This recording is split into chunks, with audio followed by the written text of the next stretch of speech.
지방선거 딱 하루 남았습니다. 내일 본투표 앞두고 있는데요. 전국 판세 어떻게 돌아가고 있는지, 그리고 어제 특별히 영남 지역을 순회하고 돌아오신 분입니다. 더불어민주당 김영배 의원님 스튜디오에 나와 계십니다. 어서 오십시오. 네, 안녕하세요. 김영배입니다.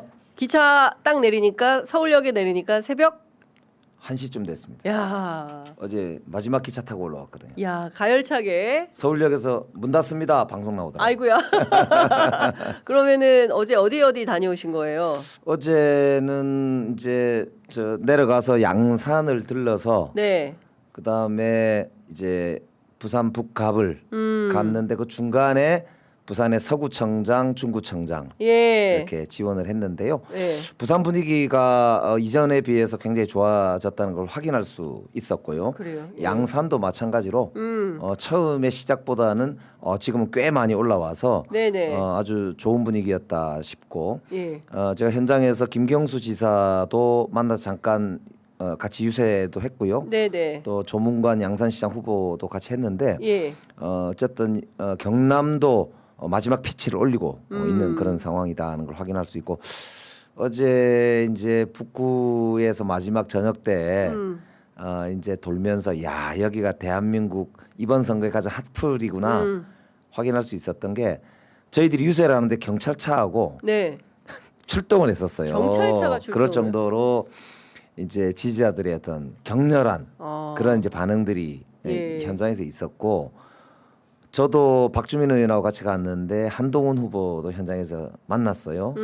그리고 그 직후에 하정우 후보도 마지막에 만나고 네네네. 저희들이 이제 올라오게 됐는데 이번에 어쨌든 저는 현장 분위기가 정말 이제 그런 이 뜨겁다라고 네. 하는 걸 이제 확인하고 왔습니다. 그 뜨겁고 너무 치열하고 뭐 일부 지역에서는 뭐 과열 또 네. 감정 싸움 막 이런 게 심해져서 이제 선거가 일단 시작되면 피철철이잖아요. 그래서 참 이게 그렇더라고요. 서로 이제 조심하고 감정을 왜냐하면 다음을 또 같이 맞아요. 해야 되기 때문에 감정을 건드리지 말아야 되는데 좀 걱정은 좀 됩니다. 개인적으로 걱정은 그게 되는데요. 평택도 그렇고 네.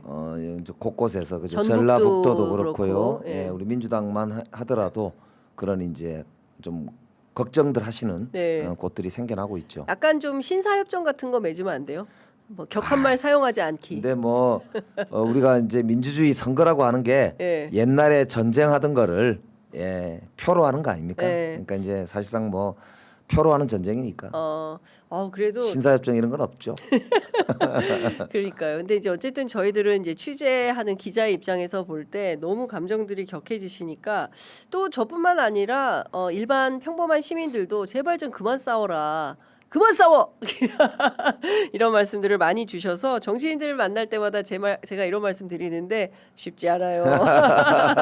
아니 쉽지 직업이 않습니다. 표로 싸우는 직업인데요. 거기서 선택이 돼야 살아남고 예. 다만 이제 뭘 가지고 싸우냐. 예. 이왕이면 좀 흑백 요리사처럼 예. 맛있는 거 가지고 싸우고 더 그러니까. 맛있는 걸 만들기 위해서 싸우고. 맞습니다. 이런 좋은 이제, 정책. 예, 그렇습니다. 예, 그걸로 그렇게 좀 하면 좋을 것 같아요. 정정당당하게 그렇죠. 싸우고. 감정으로 싸우지 말고. 자, 그런데 이제 그 사실은 경남 지역도 초박빙 양상이고 부산은 그래도 좀 여유 있게 전재수 후보가 이기는 편입니까? 어떻습니까? 예, 지금 전국의 16개 광역자치단체 중에 네. 제가 판세를 보기로는 12개 정도를 민주당이 앞서고 있다고 저는 보고 있고요. 예. 4개 정도가 지금 이제 지거나 경합 중인데 오. 4개라는 게 이제 대구, 경북을 포함하니까 경북은 어렵다고 봐야 네. 되잖아요. 경북은 어렵고. 그래서 대구하고 네. 경남하고 전라북도 네. 여기가 제가 볼 때는 끝까지 좀 봐야 되는 상황이라고. 대구, 경북, 경남, 전북 이렇게 네 군데가 지거나 경합이다. 네, 그렇습니다. 그렇게 보고 예. 있고요. 그렇게 보면 부산하고 울산은 이긴다. 오, 부산, 울산 이긴다. 예, 이긴다. 예. 저는 그렇게 보고 있습니다. 아, 그렇군요. 그러면 부울경 가운데 경남이 지금 가장 초박빙 양상입니까? 그러니까 그 이유가 뭐냐면 네. 경남은 인구가 330만인데요. 네. 3분의 1인 110만 가까이가 창원입니다. 100만 조금 넘게가. 110만이 창원이다. 원래 이제 동부 경남 중에 네. 창원, 그다음에 양산, 그다음 김해, 네. 그리고 거제까지. 여기가 이제 거의 200만이 훨씬 넘는 이제 네, 이런 네. 구조를 가지고 있는데 거제는 우리가 뭐 좋고요. 예. 그런데 이제 양산하고 김해가 초반에 조금 문제가 있었는데 예. 지금은 좋아지고 있고 졌고요. 어허. 그래서 남은 게 창원인데 네네. 이게 이제 만만치 않은 이유가 상대방인 박완수 국민의힘 후보가 창원시장을 12년 지냈고 국회의원도 2번이나 거기서 그렇죠. 하고 또 현직 지사까지 하고 있지 않습니까? 예. 그러니까 거기다가 이제 스타일이 어느 정도 관리를 좀 잘하는 공무원 네네. 스타일이에요. 그러다 보니까 이게 이제 사실 도전자인 김경수 지사 입장에서는 생각보다 만만치 않은 상황인 거예요. 거기다가 창원시장 선거가 초반에는 송순호 민주당 후보가 조금 이제 우려도 있었는데 지금은 꽤 이제 괜찮게 나오거든요. 예예예. 그래서 이제 그런 추세하고 맞춰 가지고 김경수 후보도 마지막 스퍼트를 내면 되지 않을까 싶고 그 중에서도 진보당하고 단일화를 마지막에 무리 없이 이뤄냈기 때문에 창원에 많이 소재하고 있는 기업들이나 중소업체들 내에 노동자들이 많이 계시기 때문에 그 노동조합과의 관계 이런 것들을 좀 잘 풀고 노력을 하고 있는데 그런 기대를 가지게 하고 있는 거죠.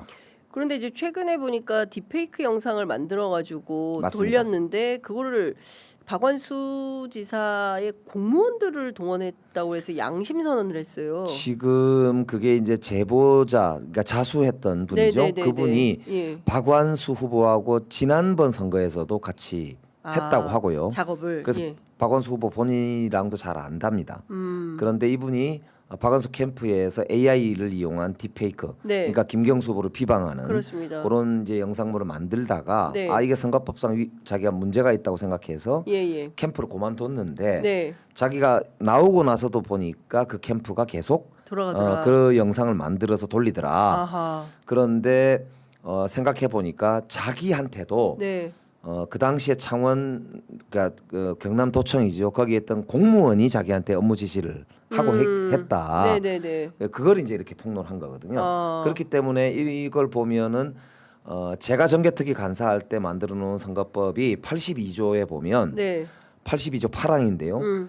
어떤 경우에도 선거일 전 90일부터 선거일까지 90일간은 네. AI로 만드는 딥페이크 영상은 선거운동 목적으로는 아예 사용하면 안 된다고 해놨어요. 오, 예. 그리고 벌금도 1,000만 원 이상이기 때문에 예. 굉장히 무겁습니다. 그거 선거법 위반 사건이 되겠네요. 됩니다. 그래서 이제 선거법 위반으로 네. 일단 문제가 되고요. 두 번째는 그 업무를 지시했다고 하는 창원에 소재한 경남도청의 공무원이 그걸 했으면 네. 이거는 관권 선거로 그렇습니다. 바로 문제가 예. 되지요. 그래서 이것도 선거법 위반이면서 동시에 예. 공무원이 관련되어 있는 아주 중범죄가 되는 그런 상황이 되겠습니다. 그래서 이 문제는 경찰에서 지금 수사를 시작을 했고요. 고발이 됐기 때문에 네. 그런데 문제는 표가 문제잖아요. 선거 끝나고 이게 뭐 수사가 돼가지고 선거법으로 문제가 되는 것도 중요하지만 그러면 시민 여러분께서 재선거예요. 이거를 재선거. 시민 여러분들께서는 이 박원수 후보는 당선이 돼도 거의 재선거 해야 되는 상황입니다. 그렇기 100% 때문에 입니까? 뭐 거의 이거는 똑 떨어지는 지금 똑 떨어진 상황 100% 같습니다. 그래서 재선거 해야 되는 상황이다. 요거를 창원 시민들께서 좀 정확하게 아시고 경남 도민들께서 정확하게 아시고 이번에 김경수 후보에게 표를 모아주시는 게 네. 현명한 그런 판단이다 그 말씀을 드립니다. 근데 저는 좀 납득하기 어려운 게 말씀 주신 대로 경남지사를 그렇게 몇 차례 하시고 또 국회의원도 하고 유력 정치인인데 이게 불법이라는 거를 명확하게 인식을 했을 텐데 왜 그러니까 그럴 정도로 본인이 좀 불리하다라고 판단해서 그런 걸까요? 이제 그런 점보다는 네. 경남이라고 하는 바닥이 예. 워낙 그런 불법과 부정선거가 판치는 곳이다라고 볼 수도 있는 거예요. 왜냐하면 예. 이게 이제 아까 그 제보자 네. 그러니까 자수했던 그분이 지난번에도 박원수 후보랑 일을 했다고 하거든요. 그러니까 이제 그런 류의 일들이 비일비재하지 않나 싶고 예. 또 특히나 그 전부터 보면은 국민의힘이 뭐 조직적으로 투표장에 실어 나르기부터 시작해서 향응 제공이라든지 뭐 여러 가지 이제 불법이나 부정선거에 대한 신고들이 참 많았거든요. 그렇기 때문에 글쎄요, 뭐 제가 이렇게 쉽게 예단할 수 있는지 뭐 이렇게 물어보실 수도 있겠지만 이게 어제 오늘의 일은 아니다라고 하는 게 좀 저는 제 판단으로는 좀 분명하지 않나 그런 생각이 들어요. 예. 자, 좀 매우 심각한데 이제 선관위에서 뭐 조사하고 고발 조치가 진행이 됐기 때문에 이후에 어떻게 되는지 좀 지켜보도록 하겠습니다. 선관위에서 고발된 건 아니에요. 고발은 김경수 후보 측에서 하고 아. 시민단체도 고발을 한 걸로 알고 있는데 예. 선관위에서는 조사 중으로 알고 있고요. 선관위는 조사 중. 이거는 선관위에서도 조사를 해야 되겠지만 이거는 강제 수사를 해야 되는 상황으로 보여요. 왜냐하면 제보자가 제보한 내용 중에 JTBC 방송을 보면 SNS에 명확하게 업무 지시하는 공무원의 내용 이제 그런 메시지 내용이 노출이 되어 있거든요. 네네. 그렇기 때문에 이거는 뭐 포렌식을 하고 하면 금방 증거가 나오기 때문에요. 누가 시킨 건지. 그렇습니다. 이거는 강제 수사를 저는 바로 들어가는 게 뭐 저는 답이 아닐까 예, 싶습니다. 그렇습니다. 왜 이건 뭐 너무나 심각한 이제 선거 범죄이기 때문에 즉각 조치가 좀 필요하겠다라는 말씀 좀 드리고요.